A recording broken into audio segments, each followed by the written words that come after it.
भाई जो गुरु वचन पे डट के कट गए फंद 84 के। अब भाई और बहनों, आपको सबूत दिखाते हैं, आपको प्रमाण दिखाते हैं आपके विश्वास के लिए। ये पुस्तक है आपकी आंखों के सामने। अभी मैंने आपको बाइबल दिखाई थी, बाइबल से आपको प्रमाण दिखाया था गुरुदेव भगवान के आशीर्वाद से। अब आपको कुरान मजीद से दिखाते हैं। कुरान शरीफ कहिए या कुरान मजीद कहिए, एक ही बात है। दोनों पुस्तकों में सेम चीज लिखी हुई है। तो ये पवित्र पुस्तक है मुसलमान धर्म की, कुरान मजीद है। हिंदी मुतरजम मा अरबी मतन, यानी इसका हिंदी में अनुवाद है। ये इसके लेखक हैं मौलाना फतेह मोहम्मद खां साहिब। और ये कहाँ से छपी हुई है, सब कुछ लिखा हुआ है। एम आस्किन एंड कंपनी, कुरान मजीद हिंदी मुतरजम मा अरबी मतन। ये तजुर्मा मौलाना फतेह मोहम्मद खां साहिब जालंधरी, ये सब कुछ लिखा हुआ है। ये कहाँ से प्रकाशित हुई है? एम आस्किन एंड कंपनी, 788 हवेली आजम खां, जामा मस्जिद दिल्ली 6। ये इनके फोन नंबर हैं। कोई नकली पुस्तक नहीं है, डुप्लीकेट नहीं है, वही है जो हर मुसलमान के घर में है और हर मस्जिद में है। अब इसमें चलिएगा, कहां भगत शहजाद खान ने देखा जो सतगुरु रामपाल जी ने अपनी उस भक्ति सौदागर को संदेश नामक पुस्तक में लिखा हुआ था, कि कहां पर क्या लिखा हुआ है? तो ये आपके सामने है भाई और बहनों। ये सूर फुरकानी 25, सूर फुरकानी 25 और आयत नंबर ये 52 से शुरू हो रही है। आयत नंबर 52 से शुरू है, 52 से 58 तक। अब देखो इसमें क्या क्या लिखा हुआ, बिल्कुल क्लियर है, आपको सब समझ में आ जाएगा। और वही है जिसने दो नदियों को मिला दिया। कौन कह रहा है ये बात? कुरान शरीफ का ज्ञान देने वाला अल्लाह कह रहा है। मुसलमान भाई जिसे अपना अल्लाह मान रहे हैं ना, थोड़ा सा ध्यान दे के सुनो। मुसलमान भाइयों का मानना है कि ये कुरान मजीद, कुरान शरीफ का ज्ञान अल्लाह ने दिया, हजरत मोहम्मद जी को दिया। तो कुरान का ज्ञान कौन कह रहा है? अल्लाह। मुसलमानों के अनुसार उनका अल्लाह कह रहा है। तो अल्लाह तो किसी और अल्लाह के बारे में बता रहा है। और क्या कह रहा है? और वही है जिसने दो नदियों को मिला दिया, एक का पानी मीठा है, प्यास बुझाने वाला है, और दूसरे का खारी है। यानी मुसलमानों का अल्लाह कह रहा है कि वही है, यानी मेरे अलावा वो दूसरा अल्लाह, बड़ा अल्लाह वही है जिसने दो नदियों को मिला दिया, एक का पानी मीठा है, प्यास बुझाने वाला, और दूसरे का खारी है, छाती जलाने वाला, और दोनों के दरमियान एक आड़ और मजबूत ओट बना दी। और वही है जिसने पानी से आदमी पैदा किया। क्या कह रहा है आयत नंबर 53 में?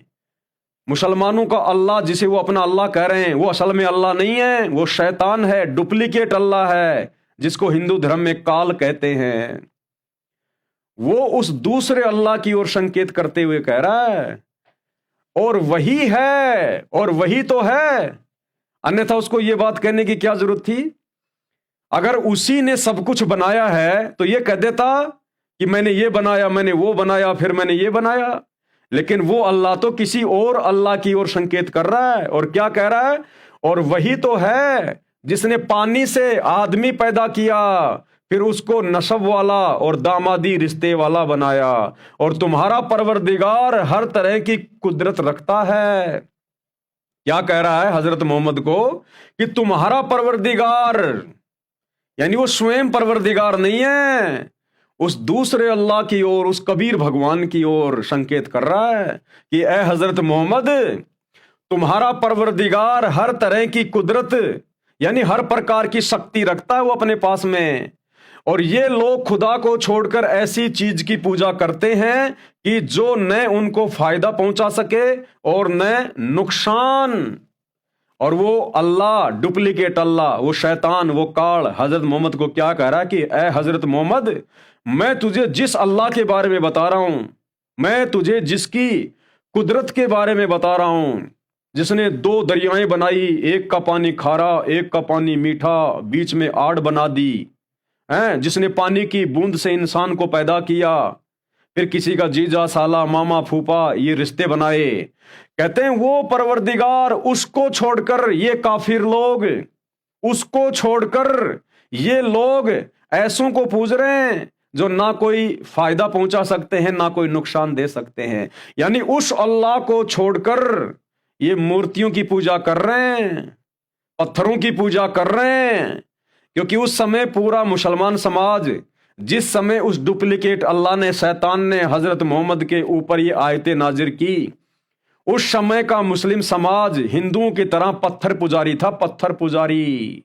बहुत सारे देवी देवताओं की पूजा किया करता था। काबा के अंदर 360 प्रकार की मूर्तियां रखी हुई होती थी। तो वो अल्लाह कह रहा है कि ये लोग उस समर्थ कादर परमेश्वर को, उस परवरदिगार को ना पहचान कर, उसको ना पूज कर, और ऐसों की पूजा कर रहे हैं, इन पत्थरों की, इन देवी देवताओं की पूजा कर रहे हैं जो ना उनको कोई नफा पहुंचाने वाले हैं और ना कोई नुकसान पहुंचाने वाले हैं। और ये लोग खुदा को छोड़कर ऐसी चीज की पूजा करते हैं कि जो उनको फायदा पहुंचा सके और न नुकसान। और काफिर अपने परवरदिगार की मुखालफत में बड़ा जोर मारता है। और काफिर, अब उस समय ये काफिर हिंदुओं के लिए नहीं कहा गया था। काफिर वो होता है जो अपने एक परवरदिगार, अपने एक अल्लाह की इबादत ना करके और बहुत सारी पूजाएं करता है, बहुत सारी इबादत करता है। तो उस समय जो अन्य मुसलमान समाज था, वो एक परमेश्वर को ना पहचान कर, एक अल्लाह को ना पहचान कर और मूर्तियों की पूजा किया करता था, पत्थरों की पूजा किया करता था, तो उनको काफिर कहा गया है। यानी उस समय का जो मुस्लिम समाज था, जो भी समाज था उस समय, उनको काफिर कहा गया है कि ये काफिर लोग उस परवरदिगार की पूजा ना करके, उसकी इबादत ना करके, जिसने 6 दिन में सृष्टि रची, 7वें दिन तख्त पे जा विराजा, वो बड़ा अल्लाह, रहमान अल्लाह, उसकी इबादत ना करके और इन पत्थरों को पूज रहे हैं जो ना कोई नुकसान पहुंचा सकते ना कोई फायदा पहुंचा सकते। और काफिर अपने परवरदिगार की मुखालफत में बड़ा जोर मारता है। आयत नंबर 55, और हमने ए मोहम्मद तुमको सिर्फ खुशी और अजाब की खबर सुनाने को भेजा है। आयत नंबर 56 कह दो कि तुमसे इस काम का मुआवजा नहीं मांगता। यानी वो डुप्लीकेट अल्लाह, वो शैतान, वो काल हजरत मोहम्मद को कह रहा है कि ए हजरत मोहम्मद, इन काफिरों को, जो तुम्हारे समाज के लोग हैं, जो ये पत्थरों की पूजा कर रहे हैं, इनको कह दो कि उस अल्लाह की जानकारी देने के लिए मैं तुमसे कोई पैसा नहीं लूंगा, कोई धन नहीं लूंगा, मैं तुम्हें खुशी में जानकारी दे रहा हूं। हाँ, जो शख्स चाहे अपने परवरदिगार की तरफ जाने का रास्ता अख्तियार कर ले और उस खुदा ए जिंदा पर भरोसा रखो। अब देखो भाई और बहनों, बिल्कुल क्लियर, बिल्कुल साफ, मुसलमान भाई जिसे अल्लाह मानते हैं, जिसने कुरान शरीफ का ज्ञान हजरत मोहम्मद को दिया, अरे वो तुम्हारा अल्लाह तो खुद कह रहा है किसी और अल्लाह के विषय में। क्या कह रहा है? और उस खुदा ए जिंदा पर भरोसा रखो जो कभी नहीं मरनेगा। कि उस खुदा ए जिंदा पर भरोसा रखो, उस परमात्मा पे भरोसा रखो। कौन था वो खुदा ए जिंदा? जो हजरत मोहम्मद जी को मिला था जिंदा रूप में, वो कबीर परमात्मा, कबीर अल्लाह, मुर्शिद रूप में जो हजरत मोहम्मद को मिला था, उसके विषय में वो डुप्लीकेट अल्लाह, वो शैतान जिसे मुसलमान अपना भगवान कहते हैं, वो संकेत कर रहा है। वो कह रहा है हजरत मोहम्मद को, क्या कह रहा है? और उस खुदाए जिंदा पर भरोसा रखो जो कभी नहीं मरेगा।